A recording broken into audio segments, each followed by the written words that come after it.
Howdy folks, this is just a short video of some of the fans I've worked on recently. The first one and probably the best restoration I've done so far is this General Electric AOU Type AD1 from the mid-1920s. This one, full go through with the electrical, mechanical, and cosmetics.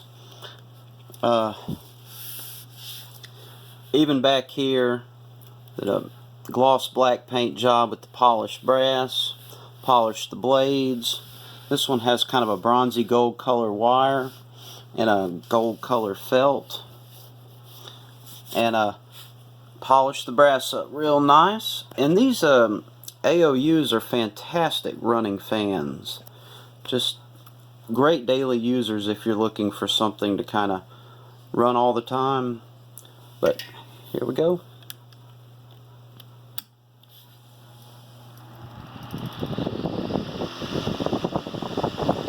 That's on high, that's where they start. And next set to medium.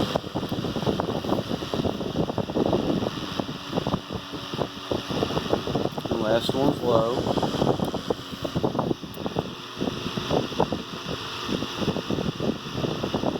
And these AOUs have a great spin down time.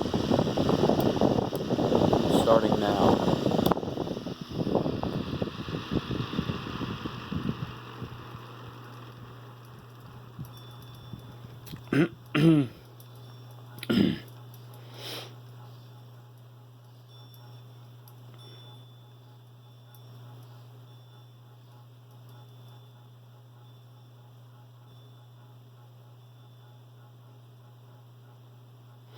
Alright, the next one, and this is not quite as high end of restoration, but this is more or less just one to use often.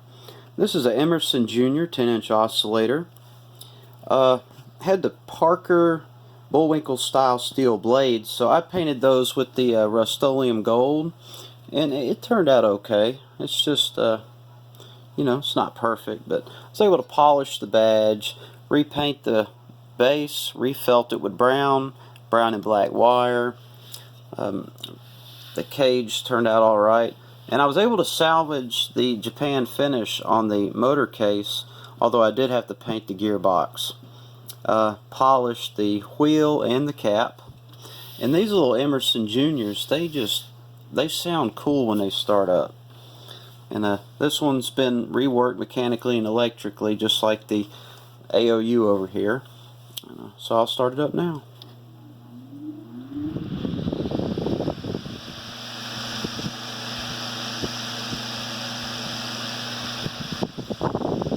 Spin down time is not as good on this Emerson Jr, but these were budget fans back in the day, so here we go.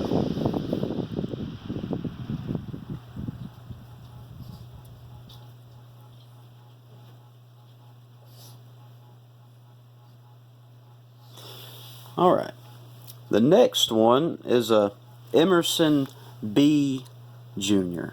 So these are the later ones from the late 30s, early 40s.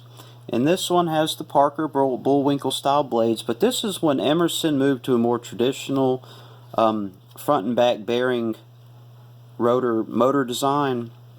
And this one has all the original Japan enamel paint kind of thing Emerson did.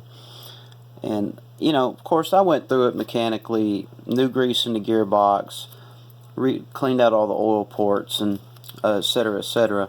It doesn't have real nice wire on it, just some black lamp wire, but green felt on the base. And this one gets used all the time, so it's not too big of a deal. Badge looks alright.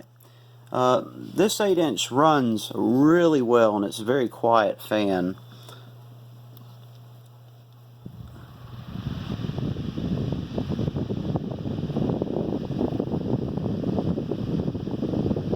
Great running fan. The spin down's fairly long for a small blade.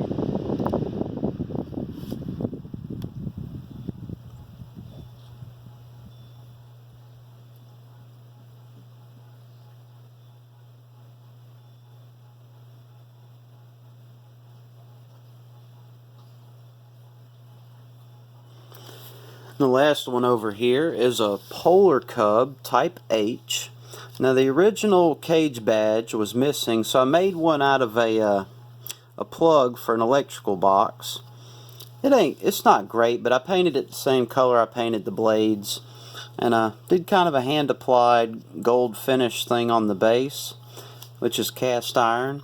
These are from the mid 1920s. There's the data plate, mid to late 1920s. And these are called a commutator motor, which has brushes. This one's AC or DC operated, 110 volt. So this one I put a kind of a toaster style cord with a line switch, new old stock.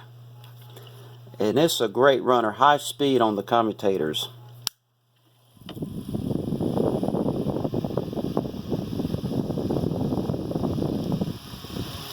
It looks like a little bitty tank fan. Kind of cute. And, being a brush motor, it doesn't have a long spin down, it's real short. And that's the only one of the four here that doesn't oscillate, which is fine. For its size, it wouldn't really be an important feature. So one more look at the fans. General Electric AOU AD1, mid-20s. Emerson Electric Jr, 10-inch oscillator from 1936. Emerson B Jr, 8-inch oscillator, late 30s to early 40s. Polar Cub Type H, brush motor. And all of these have been gone through mechanically and electrically, and they'll probably outlast me even though I'm 33 years old. I love these antique fans, and I hope you do too. So I'm going to close the video out with all of them running. We'll start with the Polar Cub and work our way over.